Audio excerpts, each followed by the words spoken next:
بله سلام شاگرد عزیز، خدا کنه هفته خوب شروع کرده باشه. بازم یک بار ما آمدم که براتون تشریح کنم که در این هفته کدام کارا را شما باید بکنین. این هفته ما که هست از یعنی کتاب ما که هست از دیگه کتاب کم فرق داره، به خاطر که در این هفته ما و لیسا از شما امتحان میگیریم. روز پنجشنبه کلتان امتحان داریم. از او خاطر این هفته کتابچه کس یا کتاب کس تکرار امی درسای اقدر وقتتان است. از هفته ششم از اینجا نامکایتان نوشته میکنین. اینجا درسای روزمره ما و لیسا را پیدا میکنین. از ما البته روزمره نیست، یک دوشنبه دیگه دوشنبه برتان میمونه. ایره هر روز 10 دقیقه تمرین میکنین. این خط کش میکنین از لغت درست و تصویر درست. کارخانگی دوشنبه 8 فبروری است. ایره هم کارخانگی دوشنبه است. خط کش میکنین از لغت درست و تصویر درست. اینجا نوشته میکنین، تصویر میبینین، چرت میزنین، میبینین که ایره دسیویدنی چی میگه. در زیر هر کدامش نوشته میکنین که ایره دسیویدنی چی میگه. ایره همچنان عین چیز است. اینجا گفته vad har han، چی داره او بچه و چی داره او دختر. vad har hon، vad har han. کارخانگی روز دوشنبه 8 فبروری است. اینجا میبینین اول که han است یا hun و اینجا میبینین که چی داره. میبینین han har en klocka. اینجا میبینین دختر است یا بچه و چی داره او را تشریح میکنه.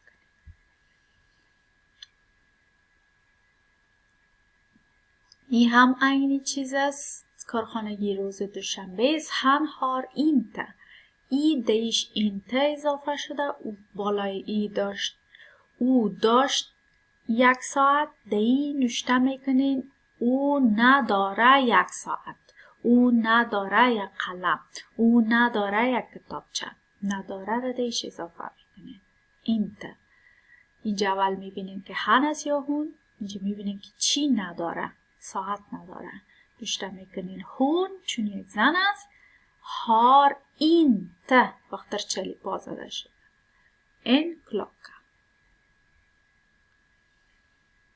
اینجا املایتان است. این هم از روز دوشنبه. QR کد میزنین، یکی یکی برتان لغتا را میگه. شما در اینجا املایش نوشته میکنین.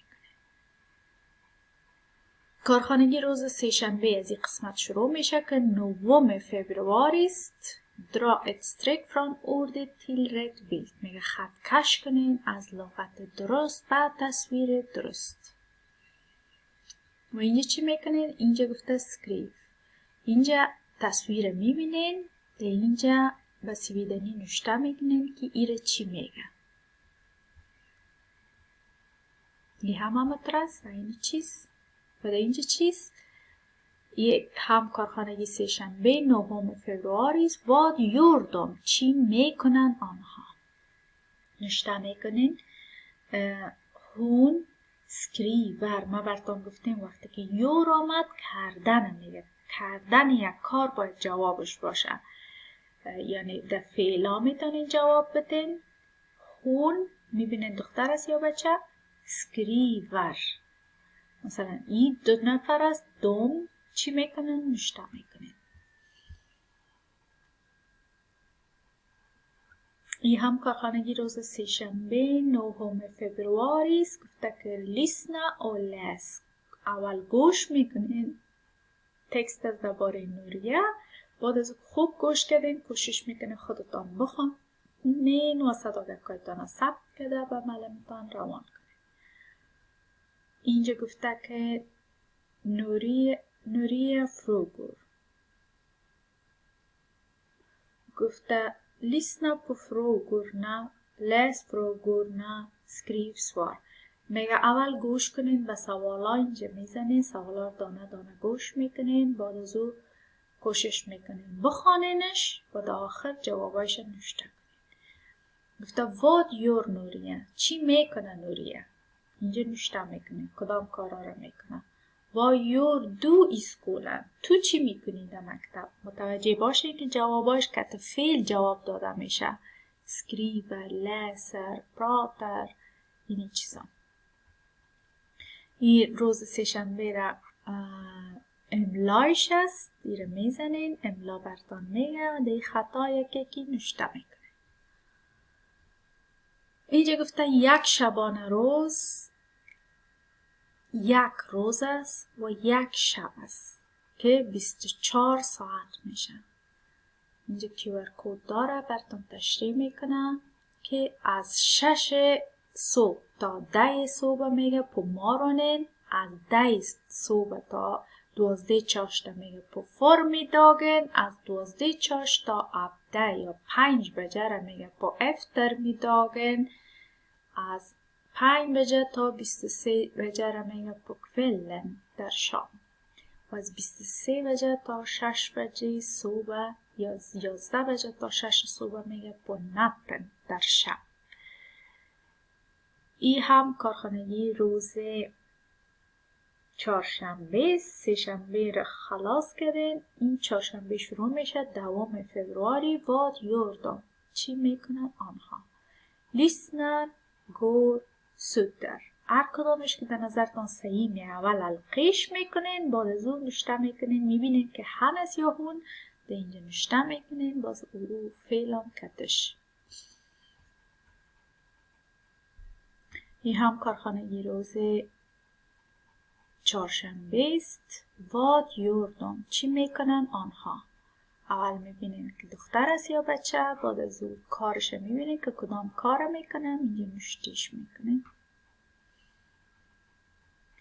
این هم کارخانگی روز چهارشنبه 2 فبرواری است. frågor om att studera. سوالات درباره درس خواندن. QR کد داره. فیلمای لیست است. گفته titta på filmerna, träna frågor och svar. میگه که به فیلم ببینین، بعد از کوشش کنین که سوال و جواب کنین.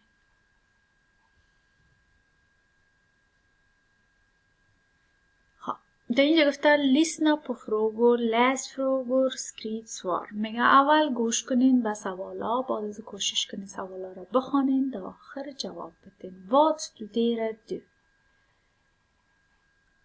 چی درس میخوانی تو؟ در جوابش باید شما بگوین که چی را میخوانین. vad gör du i skolan؟ چی کارا را میکنی تو در مکتب؟ فکرتان باشه که البته که از کارتان پرسان کرده، از اسم پرسان نکرده یا از اشیا پرسان نکرده. vad har du i väskan؟ چی را داری در دستکولت؟ اینجا از اسم پرسان کرده. شما میتونین که اسما را بگوین که امروز کار کرد، روز جمعه کار کردیم. vad gör du på pausen؟ چی میکنی تو در پاوس؟ vad gör du i klassrummet؟ چی میکنی تو در صنف؟